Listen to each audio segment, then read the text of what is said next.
Assalamualaikum warahmatullahi wabarakatuh. Perkenalkan, nama saya Jatmiko Wahyu Utomo. Di sini saya akan menjelaskan kepada kalian semua mengenai manajemen law firm pertemuan ke-9. Nah, di sini ada 4 materi yang akan dibahas di sini. Yang pertama ada prinsip-prinsip organisasi dan manajemen, kemudian manajemen konsep atau konsep dari manajemen sendiri, kemudian konsep fungsi manajemen, dan yang keempat dan yang terakhir ini eh, seperti company profile law firm, yaitu profile kalau di bahasa Indonesia kan. Langsung saja kita menuju ke materi. Yang pertama di sini kita akan membahas mengenai prinsip organisasi dan manajemen. Nah, di sini saya mengutip dari salah satu tokoh yaitu eh, Gulick pada tahun 1937 yang pernah mengemukakan prinsip manajemen organisasi yang terkenal dengan akronim POSCORP. Nah, ini dipublikasikan oleh Gulick sendiri eh, di buku yang berjudul Papers of the Science of Administration. Nah, POSCORP sendiri merupakan akronim dari Planning, kemudian Organizing, Staffing, Directing, Coordinating. Nah, reporting dan budgeting atau perencanaan, pengorganisasian, pengadaan tenaga kerja, pemberi arahan, pengkoordinasian lagi, kemudian pelaporan dan penganggaran. Nah, itu prinsip menurut dari Gulick pada tahun 1937. Nah, berikut adalah penjelasan dari apa yang dikemukakan Gulick pada tahun 1937. Nah, yang pertama planning atau perencanaan. Di sini perencanaan sendiri mengacu pada estimasi sumber material manusia dan sumber yang tersedia bagi organisasi untuk mencapai tujuan organisasi dengan ekonomi dan efisiensi. Kemudian yang kedua, penorganisasian. Di sini organisasi adalah struktur administrasi yang mengoperasionalkan berbagai kegiatan. Kemudian ada pengadaan tenaga kerja, yaitu mengacu pada aspek personil seperti rekrutmen, kemudian pengangkatan, promosi, dan lain-lain. Kemudian pemberian arahan. Nah, pemberian arahan di sini biasanya diberikan oleh yang paling atas sebagai penjalan atau sebagai pimpinan ya. Ini mengacu kepada perintah yang kurang orang manajer kepada bawahan yang mengarahkan kegiatan administrasi. Nah, kemudian ada pengkoordinasian. Ini berarti mengamankan kerjasama dan kerjasama tim antara berbagai unit dan di antara karyawan. Kemudian pelaporan, yaitu pelaporan manajemen terus menginformasikan berbagai aktivitas yang terjadi dalam organisasi. Kemudian yang terakhir adalah penganggaran. Ini mencakup seluruh bidang administrasi, keuangan. Seperti itu ya teman-teman.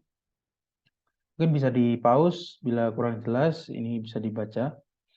Kemudian selanjutnya adalah konsep dari manajemen sendiri. Yang tadi kan prinsip, nah sekarang konsep.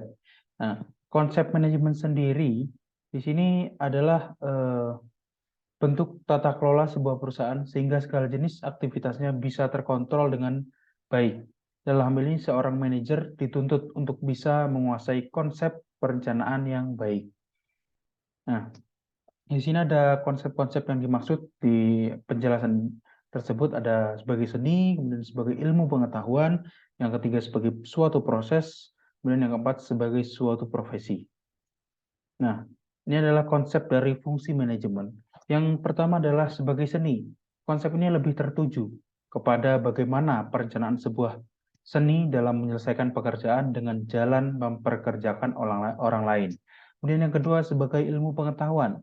Perencanaan dalam konsepnya berperan sebagai ilmu pengetahuan untuk mengetahui bagaimana dan mengapa manusia bekerja sama untuk menghasilkan sesuatu yang bermanfaat. Jadi kita membangun sebuah law firm ini konsepnya juga ingin memberikan ilmu pengetahuan kepada masyarakat, bukan hanya menjalankan sebuah profesi agar dapat uang. Nah, selanjutnya ada sebagai suatu proses. Nah, di sini kita dalam menjalankan suatu law firm, tentunya kita akan berproses dari awal sampai akhir.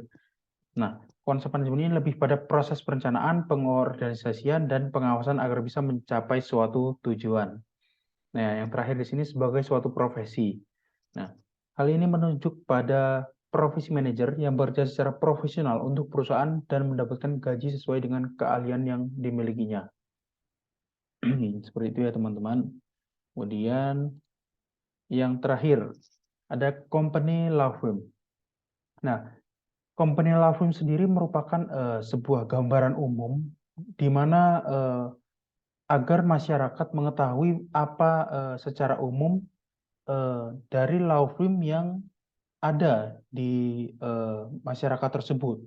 Misalkan di sini ada law firm JWU and Partners gitu ya.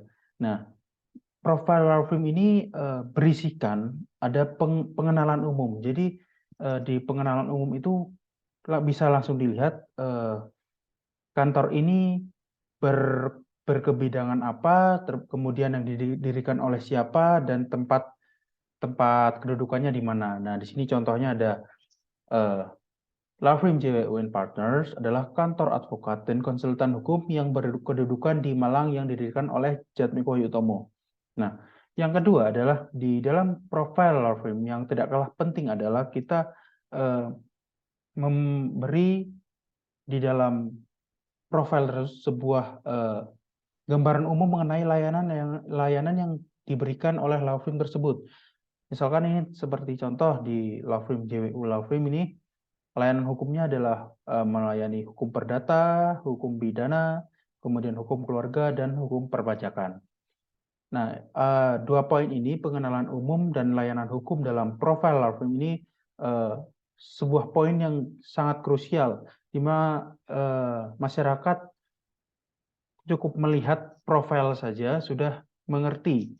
Oh, jadi law firm JWU ini membidangi ini, berkedudukan di sini dan didirikan oleh siapa. Jadi di situ tahu. Nah, seperti itu. Mungkin bisa ada tambahan seperti contact person, kemudian yang lain. Tapi menurut saya, menurut hemat saya, pengenalan umum dan layanan hukum di sini merupakan poin yang sangat krusial sehingga harus ada di dalam sebuah profil law firm. Mungkin segitu saja presentasi dari saya. Mohon maaf jika ada salah kata. Saya mohon dimaklumi. Semoga apa yang saya sampaikan di sini bermanfaat bagi teman-teman semua. Terima kasih. Assalamualaikum warahmatullahi wabarakatuh.